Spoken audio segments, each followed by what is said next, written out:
अस्सलामुअलैकुम मोहतरम नाज़रीन ग्रामी, रियलिटी वाइज की आज की नई वीडियो में हम आपको खुशामदीद कहते हैं। ख़वातीन को रात के वक्त टांगों और पिंडलियों में शदीद दर्द क्यों होता है? वीडियो में मजीद आगे बढ़ने से पहले वीडियो को लाइक करें और रियलिटी वाइज को सब्सक्राइब करें। मोहतरम नाज़रीन ग्रामी, अक्सर ख़वातीन दिन भर की सरगर्मियों के बाद रात को जब सो रही होती हैं या नींद में होती हैं तो अचानक टांगों, पिंडलियों और रानों में दर्द की शिकायत होने लगती है।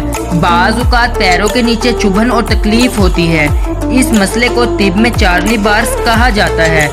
माहिरीन के मुताबिक ये मसला इसलिए होता है क्योंकि दिन भर या तो बहुत देर तक एक ही तरफ होकर बैठे रहने से या फिर किसी वर्जिश के बाइस इनके पट्टे या मसल्स अकड़ाहट का शिकार होने लगते हैं, जिसका एहसास रात के उस पहर होता है कि जिस वक्त जिस्म सुकून की हालत में होता है। माहिरीन का मानना है कि मसल्स की ये अकड़न डिहाइड्रेशन या बहुत ज्यादा इस्तेमाल की वजह भी हो सकती है।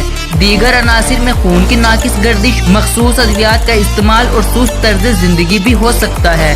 इससे कैसे राहत हासिल की जाए? वो लोग जो दिन भर सुस्त रवि से काम लेते हैं, इन्हें चाहिए वो हर थोड़ी देर बाद लाजमी अपने जिस्म को हरकत में लाएं, चलें फिरें दौड़ें। और जो अफराद एक ही जगह बैठकर काम करने के आदी हैं, उनको चाहिए कि वो पाँव ज्यादा देर तक ना लटकाएं, साथ ही जिस्म को दूसरी सिमत में हरकत देते रहें। इससे पट्टे अकड़ेंगे नहीं और ना ही आपको खून की गर्दिश में कोई रोकथाम होगी।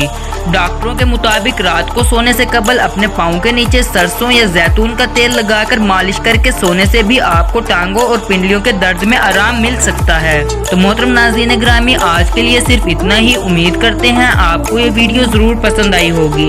अपनी राय का इजहार हमारे साथ कमेंट बॉक्स में जरूर कीजिएगा। अल्लाह हाफिज।